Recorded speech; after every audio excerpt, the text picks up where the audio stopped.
but he loved anybody who crossed his path, who was solid. He didn't like nonsense. So if you are solid and you had something to tell him, you would be his friend. And for that reason, some people thought that he was unapproachable and distant, but maybe it's because that your chemistry and his were not, rhyming. And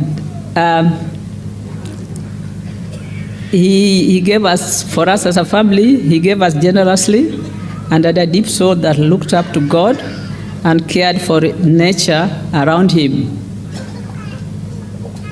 Joel will not let anyone cut any of his trees, and those who have gone to his home can see that some of those trees are over mature and they should come down. Professor Wino one day went around our compound and showed us which trees we must bring down. But later on, when the professional advice passed, he said, there's no way I'm going to cut any of my trees. I inherited from my father and my grandfather, and they are going to stay there.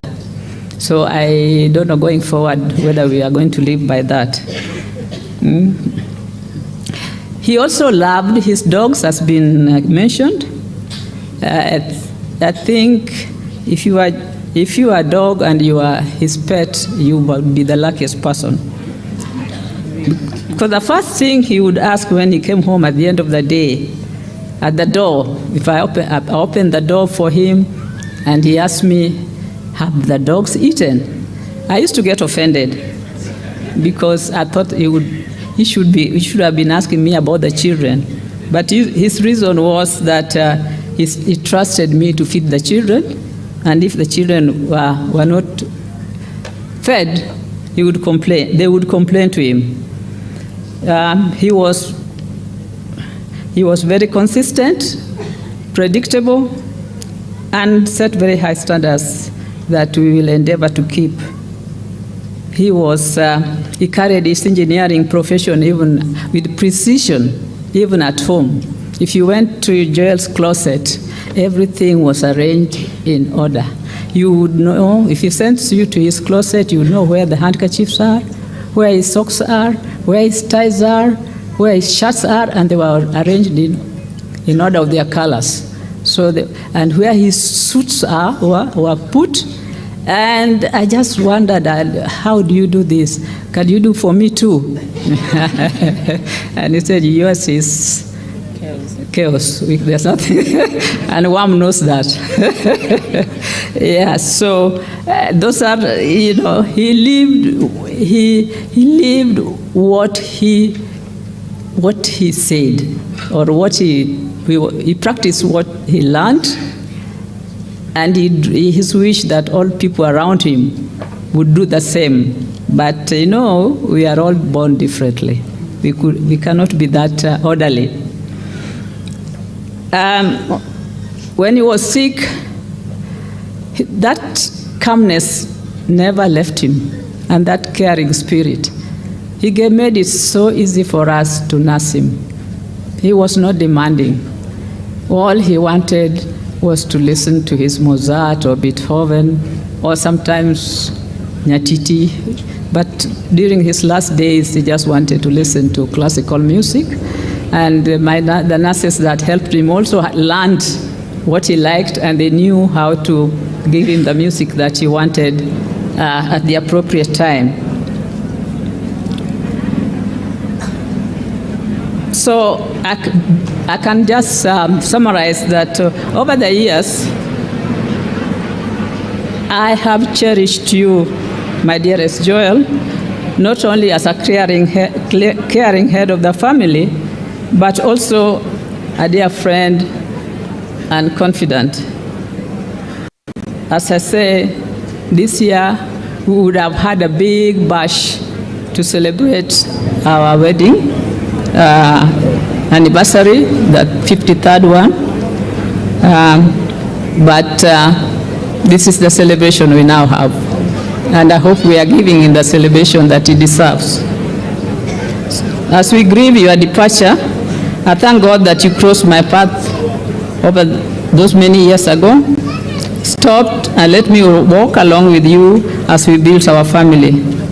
Thank you for being so gentle with the children. I wouldn't have done it that way. I think the children sometimes would, run off when they had my car coming through the gate. But for Daddy, it was something different. But you led them by example, and that was adequate. You never raised your voice or finger at them or anyone, but one look was enough. They learned to know when you looked at them what you really desired. For your grandchildren, they really adored you and they are going to miss you. Those sessions of chocolate eating, I think Mark has lost a market because most of these chocolates were being brought by Uncle Mark. I think that the grandchildren will have to find another source, and perhaps Uncle Mark will be supplying them. I also thank you that you made my friends your best friends. In fact, some of my best friends now are more close to you than they were to me.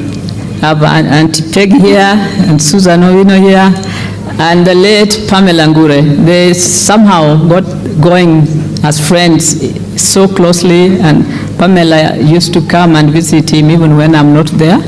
May Pamela's soul rest in peace.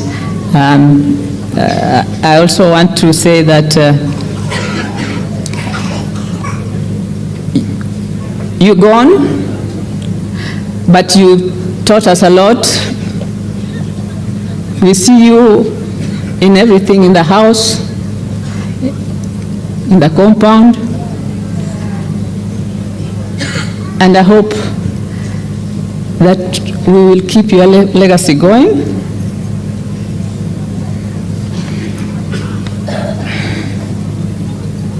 We've done these celebrations for you in the way we thought best. I hope that in the process it has not surprised anybody or offended anybody, but we were doing it for the person that we know. Some of you may not know him that well, but we knew him and we knew what he loved. So in case we have done this contrary to what others expected, please accept it as it is. We just pray that Daddy appreciates what we have done wherever he is. But I want still to thank you, Monas, for being here to celebrate with us. Turning back to you as I say goodbye, my dearest Joel. People had so many names for you, and each of them with its own significance. I just wonder the name that the angels in heaven have received you with. But I want to remind the angels that all these names are precious and describes a great man. Your parents named you Mudune. You are baptized Joel in this church, but over the years you acquired other names. Others called you Anyango, others calls you Pungo, others calls you Agwech, as you are popular known by your peers. Others calls you Kanyar High. The other day I was told he's called Kanyar High because her mother came of Kalanyo, and Kalanyo people were more advanced, so they were high. So that's the original name. Wood Mikal Okeugi Owoda that was known legendary to be that was his uncle from Kalanyu, to be a very, very fierce man, a no-nonsense man. Maybe that's part of his nature.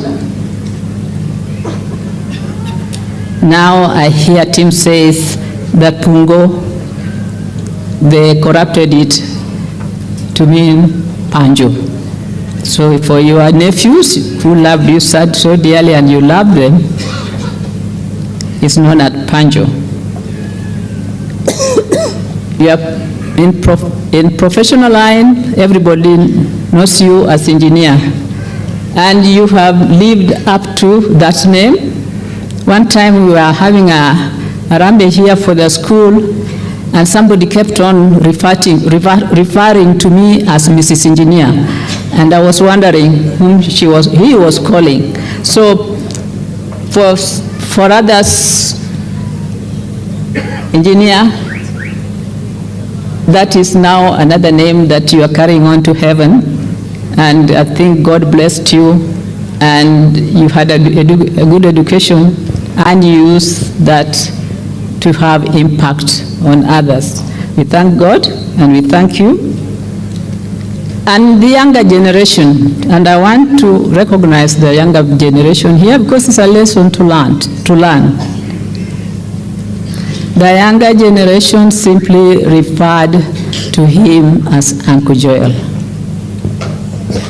Simply as Uncle Joel, and our house is always full with the friends of my daughters, friends of my son, and they become like part of our family.